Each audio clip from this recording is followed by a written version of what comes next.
मैं हूँ इस समय गुजरात में। पूरे देश को प्रभावित करने की जो कवायद है वर्ण व्यवस्था की, उसके बारे में बात करेंगे। गुजरात के पोरबंदर में हूँ और मेरे साथ तमाम मेरा बुद्धिजीवी वर्ग यहाँ पर मौजूद है।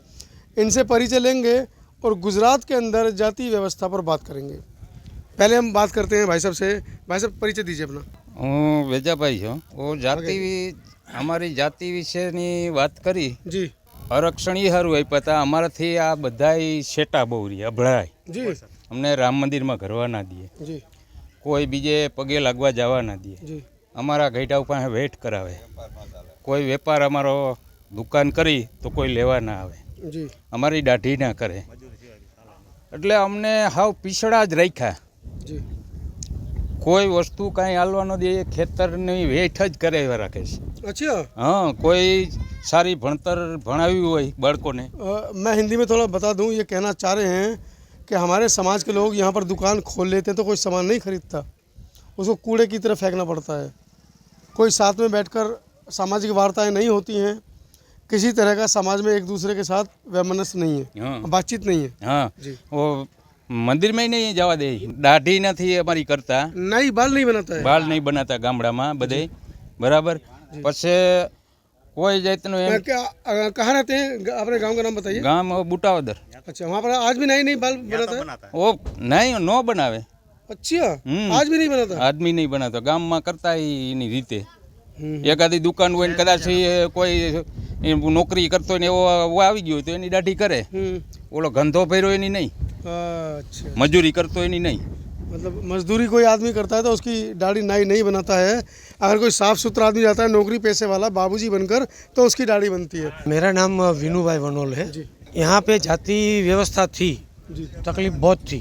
जी अनटचेबिलिटी का कोई सीमा ही नहीं थी अनटचेबिलिटी की। जी लेकिन हम बाबा साहब का जो भी सिद्धांत थे, बाबा साहब ने जो कुछ कहा है, उनके मार्ग पे चल के हम लोग पढ़ लिख के इतना एजुकेशन हम लोगों ने लिया, हम नौकरी करने लगे, तो आज हमारा जो समाज है, दलित समाज है, आज इतना पिछड़ा हुआ नहीं है।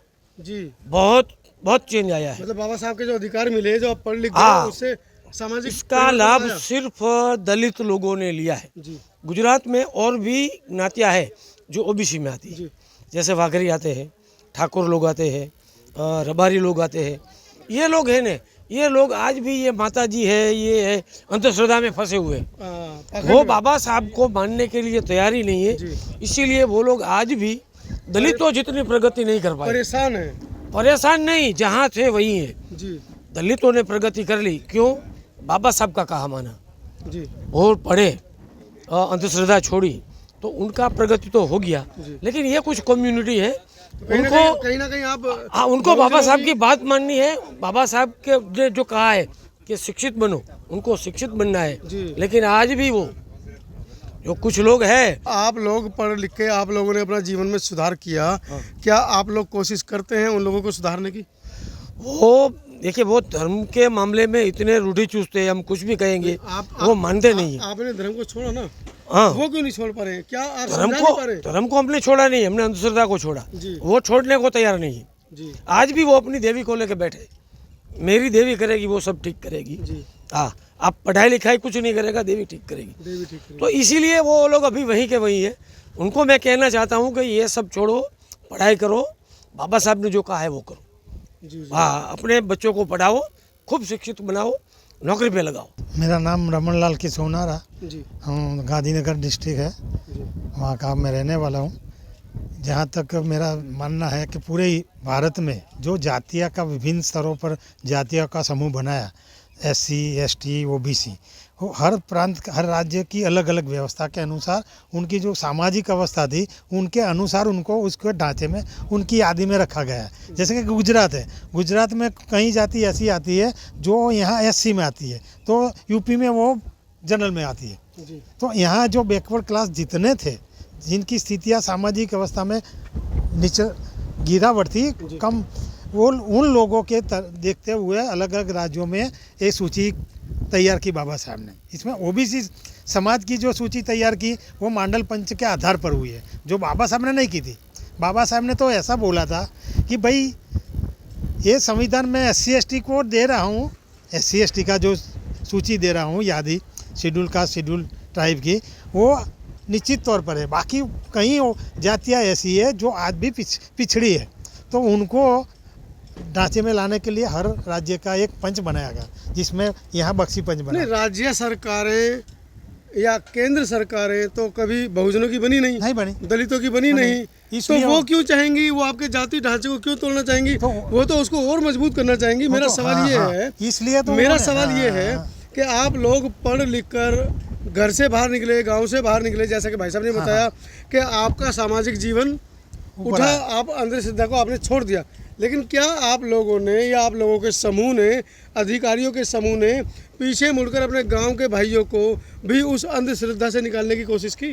ये सबसे बड़ी समस्या है हमारे गुजरात, क्या पूरे भारत की समस्या है कि जहाँ जो पढ़ा लिखा इंसान नौकरियाँ लिया, चाहे वो आरक्षण के आधार पर लिया हो या किसी भी एक आधार पर, तो या उद्योग से आगे बढ़ा हो, तो उसने कभी भी समाज को एक बाबा साहब के विचारों को आगे लाने की, उनको लेकर जाने की बात कभी नहीं की। वो अपने परिवार को लेकर बैठ गए। ये समस्या सबसे बड़ी है। इसलिए बाबा साहब ने बोला था कि पढ़े लिखे लोगों ने मुझे धोखा। तो अभी तो आप जैसे पढ़े लिखे लोग आगे आ रहे हैं। हाँ, आज भी आ रहे हैं, मगर क्या है, पर्टिकुलर जातियाँ है। आज गुजरात की बात करें, 2 जातियाँ ऐसी है जो शेड्यूल कास्ट में आती है, एक जिसको हम बनकर बोलते हैं, दूसरे को रोहित समाज बोलते हैं। तो ये 2 जातियाँ प्रमुख जातियाँ है, और ये दोनों जातियाँ आज की तारीख में अग्रसर है। जो भी अनामत का आंदोलन हो या किसी भी की ये है, तो ये 2 जातियाँ ही पूरे देश में आगे है, और वो आगे मूवमेंट कर रही है। पिछड़ी जातियाँ उसमें शामिल नहीं होती। गुजरात को आंदोलनकारियों की जमीन कहा जाता है। हाँ। 2 गुजरातियों ने इस समय पूरे देश के अंदर खलबली मचा रखी है। क्या कोई दलित समाज से भी ऐसा कोई गुजराती निकलेगा जो पूरे देश के अंदर अमन चैन लाएगा? हाँ, लाएगा। अभी कोई वैचारिक क्रांति की बातें करें तो मैं अभी आप सुनेंगे वीर कासट को, जो वो कभी नहीं है, मगर वो महाक्रांतिकार पुरुष है, जो विचारों लेकर लोगों को जगाता है। वो भी ज़रूरत है, ये आदमी ये काम कर रहा है। मैं हूँ अरविंद बगड़ा, एडवोकेट, जाम जोधपुर जी। बार एसोसिएशन वाइस प्रेसिडेंट और गिंगणी का सरपंच हूँ, मुखिया। जो भारत में कास्टलिज्म जो चल रहा है, उसमें शेड्यूल कास्ट है, उसके ऊपर तो जो अत्याचार होते हैं वो जनरल कैटेगरी वाले ज़्यादा नहीं करते जी। उसका तो माइनस ही परसेंटेज है जो अत्याचार करते हैं। वो वाइट अत्याचार करते हैं, और ओबीसी वर्ग है जो ब्लैक करते हैं। ब्लैक यानी कि वो शारीरिक ईजा से खून करते हैं या शारीरिक हाथ पैर काट देते हैं, अपना घर शेड्यूल कास्ट के चला देते हैं, वो ओबीसी वर्ग ही करते हैं। जनरल कैटेगरी वाले ऐसा नहीं करते, वो वाइट क्राइम करते हैं। वाइट क्राइम यानी कि उसका धंधा बेरोजगार में पछात कैसे रहे, उसका नौकरियों कम मिले, वो आर्थिक कंडीशन पे बहुत ज़्यादा आगे न बढ़े, वो ऐसा करते हैं। इसलिए कास्टलिज्म तो मेरा मानना है कि ख़त्म नहीं होगा। मैं तो ऐसा मानूंगा कि एक बार जो ओबीसी हमारे पर अत्याचार कर रही है, अनामत ही रद्द हो जाए तो ही उसका रिजल्ट आ सकता है।